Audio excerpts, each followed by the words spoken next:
thriving soil in town. And we've got such amazing people here that the combination of people resources and earth resources, there couldn't be more fertile ground for an abundant pouring of food and people. And the food forest concept, we'd want to, I imagine all of this land having opportunities for foraging there. But to get that to start, you've got to be strategic and start in some concentrated places to show that it's possible, and then fill in as you go along. So we'll go through these at the end of the presentation, but those are some places we might start. We might fill in a little bit more over there, and then after that, we'll be able to work in the power plant space and fill in as we go along. So a healthy food system has a lot of different parts. This neighborhood is well familiar with backyard gardens. People have been having their own backyard gardens for a really long time. Here's a picture of some youth with Susanna and Poder who are doing a garden installation, backyard garden installation for folks in the neighborhood. So we've got a long history of helping each other grow together. Then we also have a history of community gardens. The El Jardín Community Garden flourished for a long time until it was forced to move elsewhere. And then the Festival Beach Community Garden is a thriving, diverse place, diverse group of plants that are there that are actively harvested by people, and a diverse group of people as well. Those are places where there's a lot of different things happening, but gardens are a good place to work, and they're a good place to rest and catch a cat nap. So this is a aerial picture of the Festival Beach Garden area, and you can sort of get a visual of how all of that could start there and continue all over there with food. There are 45 people on that wait list right now. And all of those parts complement each other. You couldn't have a healthy food system if you just had backyard gardens, or if you just had backyard gardens and each person was gardening for themselves. If you have a network where I grow tomatoes well and you grow something else, we can start to build, and it becomes an exchange, and then you add other parts in. And there's growing recognition, even in public governments, that's the kind of infrastructure that we have to be looking at. So we're not alone in thinking these things. Food forests are a little used but long known, little used here but long known way to enhance a community food system. So what is a food forest? Well, it's as the name suggests, it's a forest of food, but like a forest that mimics a woodland forest with its different layers. And so all these layers work together to support one another. So you have a canopy where you might have pecans here, so large fruit and nut trees, a lower canopy with peach trees or other plums, fruit trees, and you might have some blackberry bushes, and you get the rhizome layer with, you could have the carrots there, and cover crops. So there are different layers and they work together. So it's a primary concept of the food forest. And then they give us 7 different products too, the 7 Fs. So food for people, for wildlife, lots of nutrients in food, fodder, that's especially for animals. I like pharmaceuticals. Fiber, you can, like hemp, you might be able to, you can turn into textiles. Food forests make great medicine centers, native medicines. Super fun, and can use some of wood for fuel too, and they naturally fertilize themselves using natural cycles. And Chris gave me this great image from a permaculture book. You can tell permaculture is really big in Australia. So if you look, there's a little interactor kangaroo there, which I appreciated. But you don't need to look too deep here. The point is to get how those layers and those 7 Fs interact with each other. This is a dynamic system. It is actively tended by people. There's a person who's relaxing there, but they did a lot of planning to make this system work on its own. So food forests are planned, and and they're managed, but it's low maintenance long term. And you plan well and let nature work for herself.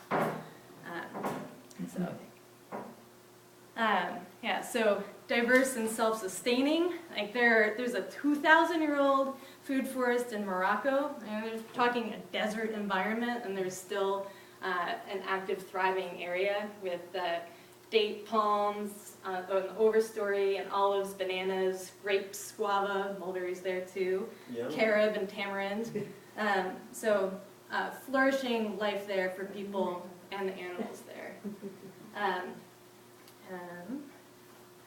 And then, even in a suburb of one of the biggest cities in Vietnam, this food forest has been actively maintained by a family for 28 generations. And they get all of the food they need all year round from this food forest, all the medicine they need from this food forest. When you stand in it, you can't even tell anymore that it was a human-created system. It just feels like it's so natural and organic. Did it survive the Vietnam War? Yeah, it's still kicking. 300 years. And now this isn't something that just works in some faraway place or in a suburb. It's also something that cities are taking on, recognizing our food crises and the food justice problems. So Seattle has the first big the first public food forest that has city funding, city support, and a group of folks. It was a grassroots effort. Got more and more signatures in an intelligible plan. Got people really excited, and ultimately the city ended up giving them funding to do. They had a master plan for it, but this is their pilot. And if it's successful, then they can expand to the whole 9 acres. The many ingredients of a successful food system, there's intensive food forest areas, but there's also a community garden in there, and there are places for kids to play. So it's all about finding the right balance of mutually beneficial relationships. So you build diversity into all of those systems. So they received a $22,000 grant from Seattle to hire a certified permaculture designer for the project, and the Seattle Public Utilities offered up this 7-acre plot. So there's some analogies that might be drawn Are to... they a nonprofit? Or what's the mechanism that creates an entity that the city can... It was a neighborhood group that formed Friends of the Beacon Forest. and they applied for the funds? Yeah. Mm-hmm. And I'm not sure what the legal setup was, but they did. It's a really diverse neighborhood that they're in. Like, they sent out 6,000 postcards in 5 different languages. Like, it's a really diverse neighborhood, and lots of support came pouring in from a diverse range of people. So this first little part is 1.75 acres, and yeah, so there's lots of, and a lot of that can be done by volunteers working together. But they do have design costs and are hiring local permaculture designers on that. Like a few that might be around. And it doesn't just work in lush Seattle. Like, there are also food forests that are underway here in Central Texas. I'm not going to go into what all is pictured here, but this is one out at Hill Country Natives. And there's just to imagine yourself immersed in this environment, and there are things you can pick as you go along, and it's great for wildlife too. So there you can see sort of paths, but you're still enclosed and surrounded by lushness. Close-up of some of the fruit over there. This is the overstory part. And butterfly is very happy. You've got some healthy pollinators. And then side story, like this is a garden, not a food forest, but planting a healthy garden next to it can also really work together. So question is, what will we create? We've got fertile ground and many different opportunities. I want to take a break now, go back to blank canvas, and then I'm going to turn it over to Chris to take us on imagination tour of a couple of sites that some folks identified as high possibility. I took a walk with 2 other permaculture experts and then brought Chris in and got lots of good ideas compiled. If we could go back to the map. Ah, perfect. Oh, there's another one. Okay. Yeah. So they went ahead and walked the land with some other permaculture designers that started the Hill Country Natives, which is up north in Leander. So they're actually having to deal with much more different land than down here. Here it's very lush, very green, whereas up in Leander, you know, the land that they're working with next door to where they started is like crunchy brown grass, and like, you know, it's just like, I grew up in Williamson County, so I know all about that stuff. You know, it's like we have like rock like an inch or 2 below the soil up there. Like here, now that I'm on the east side, it's like I'm like digging post holes and I'm not hitting rock, and I'm like, what's going on here, you know? But anyways, so these are the sites that they said would be a good demonstrations areas. So I was really excited about the aisle here because there's a lot of possibilities for that. About the And what? About the aisle that's right here next to the power plant. Isle, you mean island? Yeah, it's like the island that stretches. Peninsula. Oh, the peninsula. Mm-hmm. Yeah, and it goes all the way down towards the dam. And I figured that would be a really good site to where we could showcase a lot of the different ideas. So one thing is for starters, all along the shoreline, intensify the diversity of native wetland plants. And they already have that going on. For example, at the Lamar pedestrian bridge, they have a wetland filtration system installed for all the water that comes from that new condo right next to Whole Foods and the Amtrak station. All the runoff that's from the parking lot goes down and is filtered through this wetland system, which is just stuff like cattails and, you know, different wetland plants that naturally filter out, you know, the heavy metals and everything that's in it before it sends it into the Colorado. So, you know, just those plants and more variety and diversity is what builds resilience. So doing that along all the shorelines, anywhere that catches water. So basically, we don't have any markers out here. He didn't bring one in. Yeah, it's okay. So basically, once you get above the shoreline, then you start with the food forest. So we could have that going on both sides of the aisle. And then what that would do is help filter the water and get everything out.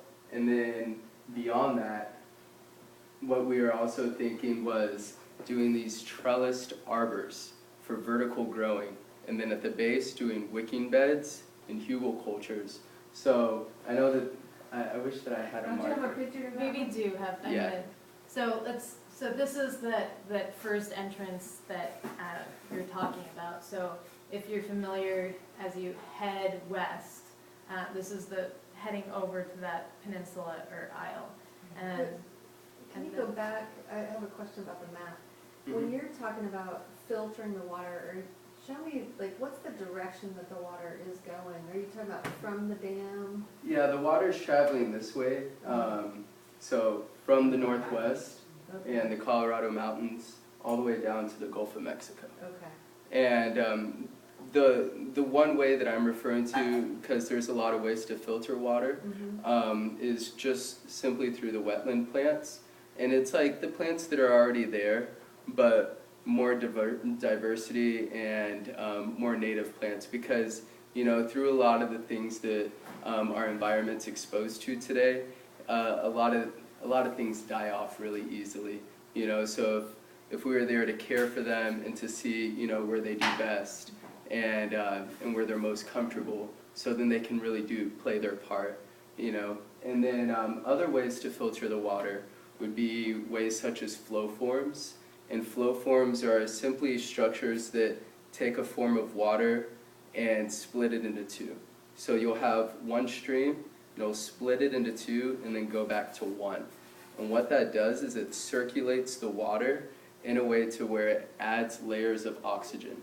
and it oxygenates the water and purifies the water, and it's very biodynamic, and it's a way that biodynamic farmers will actually mix their organic fertilizers and compost teas and stuff like that, because it's the most active and it's the most alive.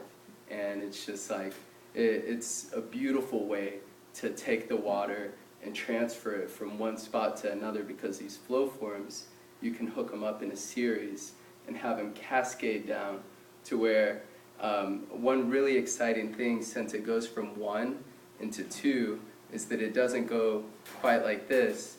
They interact together to where it's more in like an infinity symbol on its way out, and it has that waveform to it and that sound, and it's very relaxing, and it's just a beautiful water feature. It's won many awards, and I'm really big on the water features as far as permaculture design. And another aspect of permaculture design is that you want at least 15% of the land covered in bodies of water. So, you know, we already have the Colorado River, but imagine the rest of this land having about 15 to 25% of it covered in ponds. And all these ponds are naturally fed by rainwater catchment along the land. So I'm not talking about rainwater catchment on a building, I'm talking about berms and swales and terraces that have been used for thousands of years for, like, you know, the rice paddies in Japan, for the poi and kalo fields in Hawaii, you know, and then they're just all over the world, and they're beautiful.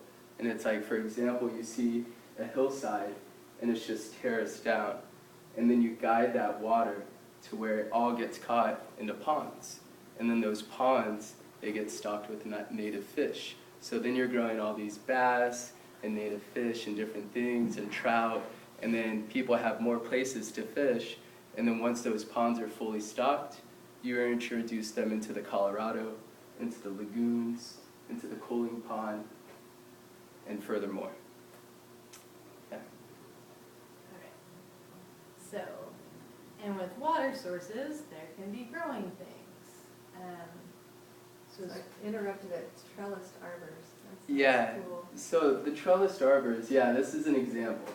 So imagine walking over the bridge onto the aisle, and then you have this huge arbor trellis above your head, to where you have gourds, squash, pumpkin, flowers, vines. You know, passion flowers are like extremely medicinal, extremely beautiful, extremely resilient, especially to our area. I believe that they're even a native, you know, so vines. So you don't take a basket when you go through the... Exactly. And then some of these will get so big that you're going to have to bring a sack, and you're going to have a sack and tie it up to the trellis just to support it, so then it can continue growing and not break off, you know. And yeah, that's the one thing about these trellises. And then for the base of the trellis, there's a lot of different ideas. Like, we could do a wicking bed system, and what a wicking bed is a raised garden bed with a built-in aquifer.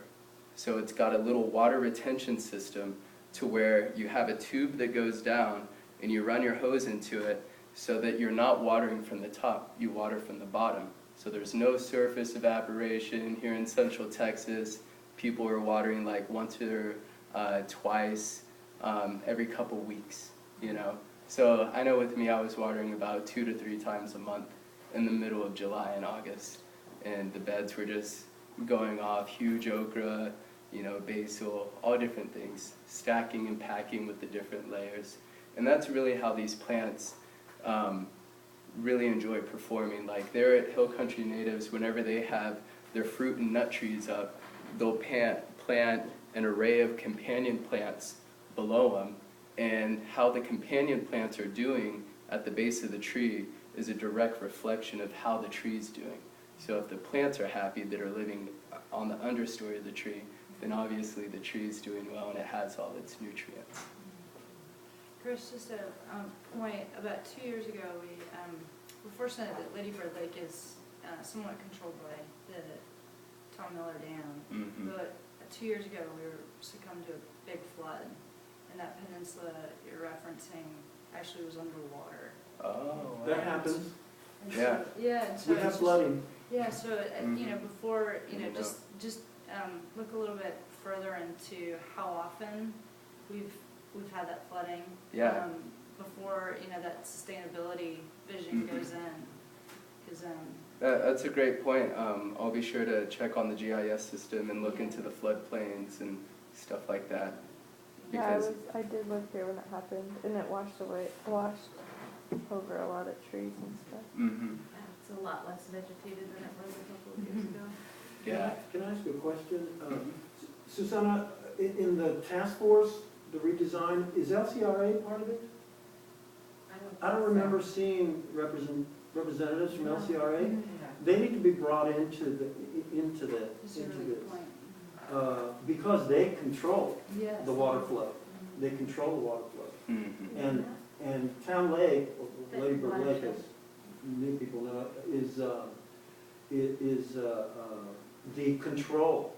In Mhm. other words, that's the constant and everything else moves. But like you say, like every 4 or 5 years, there's extreme floods and even Town Lake gets big. But I'm just, you know, just as we're talking, Mhm. I think LCRA needs to be brought into it. They're going to be Certainly. sponsors for the carbon footprint, so that's a good way to make that connection. Great. Let's see, could we move on to the next slide? So this is another spot that they chose, and this is right next to the power plant at the other side of the peninsula. And this is just a spot that, due to its location and its unique microclimate that it creates, this is basically an example of a microclimate, to where, you know, we're in this large climate here in Central Texas, but there's certain spots that create different climates of their own, just based on their slope and the buildings around it. So for example, this wall reflects light down onto the vegetation beneath it, but it's only morning light, so it doesn't really get that intense, like, you know, summer sun and evening sun, and it stays very damp and wet there. And then also, due to the slope, I love working with slopes because then it's more of an opportunity for rainwater catchment. And then also, whenever it rains, you can go out there and just watch it really in action. You know, it's like this is a living, breathing thing that's taking in all this, you know. And yeah, so that's just one example of an area that we can work with. And then the wall, since it's cement, absorbs the heat during the day, and lemons are sensitive to frost. So that could be a place where lemons could be more likely to thrive, because during the night, and they're protected from the scathing sun, but at night they can maybe avoid the frost by the wall re-radiating the warmth out. Mm-hmm. Yeah, that's another big thing in permaculture design, is having bodies of thermal mass. Thermal mass is basically the opposite of insulation. So it's anything that's dense and that acts like a thermal battery. So the concrete, stones, even bodies of water, clay, tile, rocks, all act as thermal mass, even soil. And That's a good argument for planting fruit trees in parking lots. mm-hmm. Lemon They get pretty trees damn hot. along the edge. That's Yeah. a great idea, yeah, I like that. And then you could have, you know, your chili pequeens in between and stuff. Yeah. Really get it hot. I don't know what the show this morning, but there was a guy that is handicapped, and he had a little segment on it, and he has like a 3-acre place, and he had a lot of partnering plants that I was like, wow, you know, people said that they couldn't be done this way. He had some really interesting concepts that were, you know, really workable. Yeah. You know, when you mentioned that, you know, he had a lot of vegetables and stuff that he was growing underneath trees that were, you know, partnering with the whole, you know, permaculture, you know, concept. Yeah, there's I a, don't know what the name of the show was, but it was really interesting in that It was regard. here in Austin? Yeah, it was on the local Huh. channel. nice. Yeah. Yeah, there's some plants that don't interact well together, and then there's others that, you know, just have so many mutualistic or symbiotic benefits to where they'll just skyrocket, you know. And well, one example is like the Native American Three Sisters with the corn and the beans and the squash, but there's also so many others. And another thing that helps is just trying different things like Sepp Hoosier over there, and I believe it's a country in Europe that starts with an A. But anyways, Austria? yeah, Austria. Yeah. I think it's the only one. Yeah. But anyway, he was growing high up in these mountains to where a lot of the plants he grew high up in that altitude normally wouldn't grow in that altitude, but it was all based on the companions and the microclimates, and even he made the observation that big vegetables grow under large stones. So he was like, who you wouldn't normally see like someone with large stones in their gardens, and then they flip it over and they're like, look at this. And yeah, and he's also like, he's basically the big aquaculture pond farmer, and he has all these different ideas that work great, such as having boulders in your ponds as thermal mass to help the heating and cooling and temperature regulation, and then also having big branches and trunks in your ponds, because then that helps create a habitat to take care of the smaller organisms and the smaller fish, so then they have, you know, somewhere to stay away from the bigger fish and stuff like that. Whereas, you know, a lot of our design these days is like, don't have anything in it, you know, and stuff like that, and have only introduce like a few things into the ponds. So I found that really interesting, how, you know, the more organic matter you put in there, really, the better it is, and everything settles and just really interacts well together. This guy also had a lot of furrow gardening that Mhm. kind of contributed to that little piece. Mm-hmm. Furrow. I guess they made furrows where the where the gardens were placed Mm-hmm. versus traditional. Yeah, those are great because it's all based on letting everything soak in. Mm-hmm. So one big thing that I've been working with is, you know, the last property I lived on, we had a creek going through, and whenever we'd get a heavy rain, all the water would just run down like a stream straight into the creek. And it's like, man, if we already had all these berms and swales set up, all that would be caught, retained, and seep back in. So whenever you do this and you create the berms and swales on the land, it allows all the water to infiltrate, which people that do this on like high mountains, they'll have their neighbor farms down, have springs pop back up that haven't been flowing in years or decades, you know, from all the wells and everything pumping out of the groundwater. And furthermore, it'll add for more transpiration through all the plants, because it'll be more lush there from all the water being retained and caught, and no runoff being allowed to go down. And then furthermore, the transpiration brings clouds, so then it rains more there in that microclimate. I'm sorry to leave, it was so nice to meet you. Will there be minutes from the meeting posted? Probably not. I'm changing We're very minutes, informal. but we're looking at other meetings, because one of the things we'd like to do is, but we have to really condense this, so that's one of the things I have to really work, that maybe it would be like 3 or 4 slides, because we'd like to go like to the Mets PTA and be able to talk to a bigger audience, and we're nowhere gonna have this much time to do it. But we're looking at other opportunities of how we get to present these in other meetings that happen throughout the community, where there's more like a captive audience. And there are more lay people.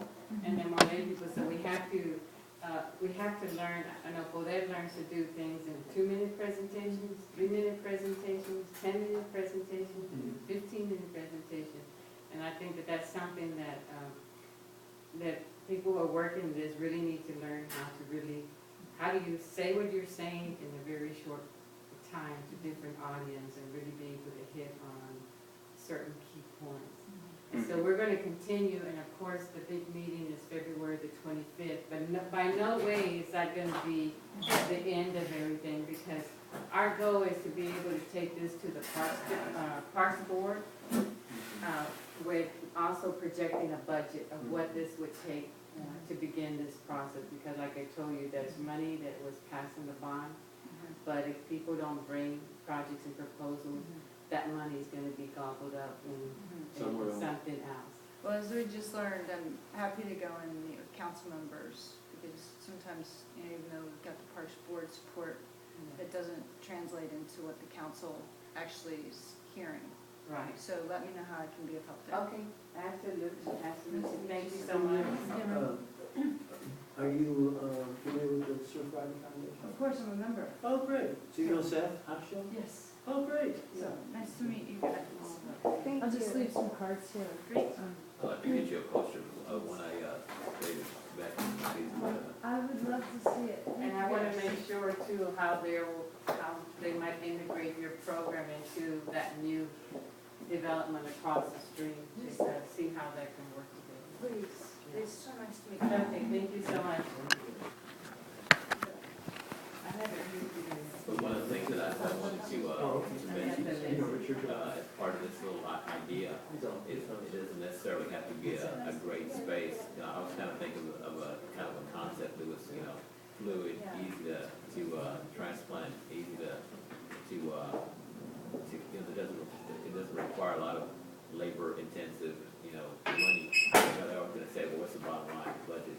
What's it gonna take to? I've got a budget create at this the end space? for a pilot. And so, you know, what I was kind of envisioning is circle gardens, you know, that are, you know, say you have 10 or 12, they say, well, regardless of whether, you know, they say, well, it's about the budget, okay. And so you have these maybe 10 by 12, you know, little gardens that are essentially little pockets that, you know, once you get the opportunity to create something, and it's all interspersed in the different areas of the park, and it doesn't require, you know, great spaces, because it's, well, they say, well, you know, we don't want this 1 acre area or this half-acre areas, you know, throughout this 90 acre space that we're talking about in terms of the planning. But that was just one of the things that I thought about in anticipation of this particular, you know, get together, you know, circle gardens.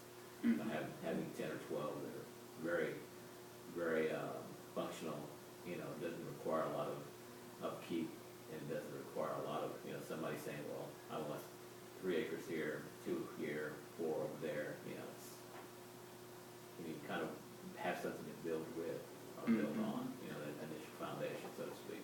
Yeah, traditional gardens tend to be very labor intensive, so the thing here with the food forest is adding that native resilience to where, you know, it may be labor intensive at first, but not if you have like a tractor, although tractors aren't like the best way to do things as far as soil compaction and stuff, but you know, it's worth it to go through there to save, you know, the man hours and to have that big of an impact. But whenever you plant all the trees, they're there to stay. And then if you add the native plants as far as, you know, the wild carrots and stuff like that for the rhizosphere and the chili pequins and little bush beans and stuff like that all come from here, you know, then they're gonna keep on reproducing. And then anything else that you would like in between, you know, you can do, like such as like your leafy greens and spinach and stuff like that that are the annuals that don't come back so easily. And there's even like wild spinach, like vines and stuff. So a lot of this stuff will be resilient and come back, you know, year after year after year after a heavy frost, heavy drought. You know, it's gonna have that entire design in mind. And as far as the conventional like rows and everything, the whole berms and swales, they are rows, and it's basically they're just larger rows.